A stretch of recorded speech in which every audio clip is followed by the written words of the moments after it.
Saudara, firman Tuhan masih mengenai bagaimana kita mengatasi krisis atau bagaimana kita mengatasi persoalan-persoalan dalam hidup kita. Firman Tuhan berkata, sama sebagaimana imanmu jadilah padamu. Dengan iman yang teguh kita pasti berkemenangan. Maka sebaliknya, kalau tanpa iman mustahillah kita berkenan kepada Tuhan. Tapi kalau kita mempraktekkan iman kita, Tuhan akan menyatakan kuasanya seturut dengan iman kita tersebut. Ketahuilah saudaraku bahwasanya Tuhan kita masih Tuhan yang hidup di atas takhta. Dia masih memegang kendali. Dia masih mengadakan tanda ajaib, tanda mujizat. Bahkan saya percaya penuh mujizat Tuhan sudah tersedia bagi saudara. Mujizat untuk kesembuhan saudara, mujizat untuk kekuatan saudara, mujizat untuk berkat-berkat bagi saudara. Semua itu sudah tersedia.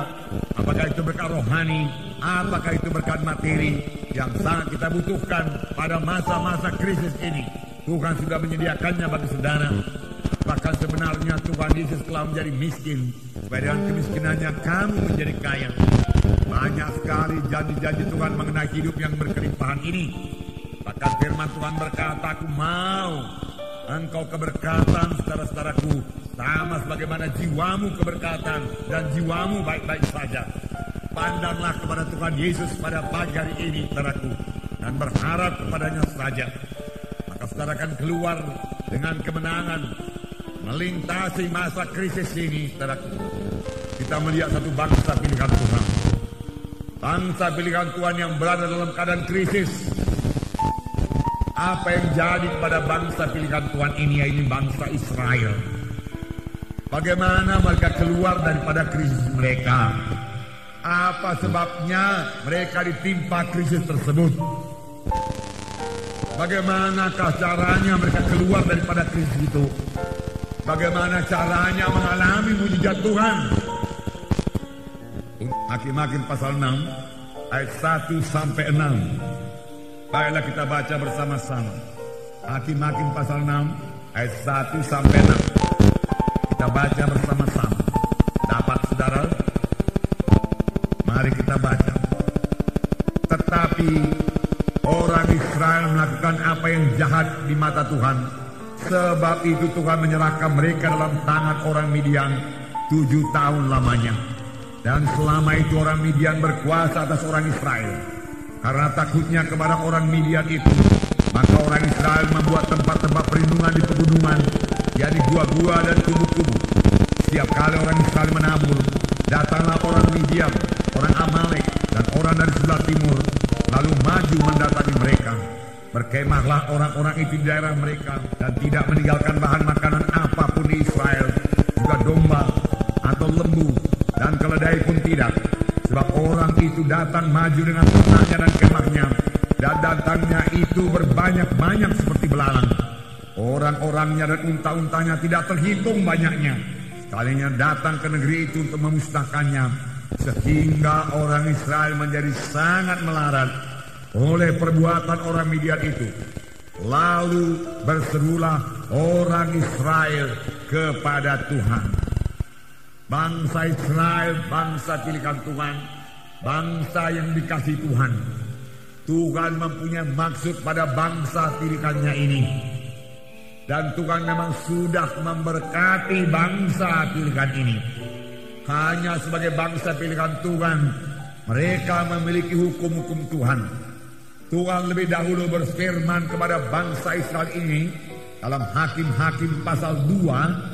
Mereka, Tuhan berkata, tetapi janganlah kamu mengikat perjanjian dengan penduduk negeri ini. Mezbah mereka haruslah kamu robohkan. Tapi kamu tidak mendengarkan firman-Ku. Mengapa kamu berbuat demikian? Lagi aku berkata kepadamu, aku tidak akan menghalau orang-orang itu di depanmu, tetapi mereka akan menjadi musuhmu, dan segala ilah mereka akan menjadi jerat bagimu. Aku akan mengantarkan kamu ke tanah Kanaan. Tetapi janganlah kamu menyembah Allah orang Kanani ini. Tetapi kamu tidak mendengarkan firman-Ku. Inilah selalu kesalahan bangsa Israel. Mereka menyimpang dari jalan Tuhan. Sesudah mereka diberkati Tuhan, mereka mulai lupa kepada Tuhan dan mulai ikut adat istiadat bangsa Kanani dan mulai ikut menyembah ilah-ilah orang Kanani. Lalu datanglah persoalan, perlindungan Tuhan dicabut daripada mereka. Dan pada waktu perlindungan Tuhan dicabut, maka dengan mudah musuh-musuh menguasai Israel. Dan tanpa perlindungan Tuhan, Israel tidak punya kekuatan. Tanpa perlindungan Tuhan, bangsa pilihan Tuhan sekarang ini, anak-anak Tuhan juga tidak punya kekuatan. Apakah yang menyebabkan perlindungan Tuhan itu dicabut? Perlindungan Tuhan dicabut karena ada dosa yang tidak diselesaikan. Biasanya bangsa Israel, jangankan bangsa Midian datang yang tidak terhitung banyaknya, bangsa Mesir yang kuat sekalipun tidak sanggup mengalahkan mereka.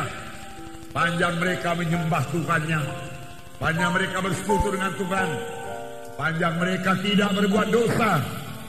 Dosalah yang menyebabkan mereka lemah, dosalah yang menyebabkan mereka kalah, dosalah yang menyebabkan anak-anak Tuhan sekarang dikuasai oleh setan, dikuasai oleh kutuk dosa.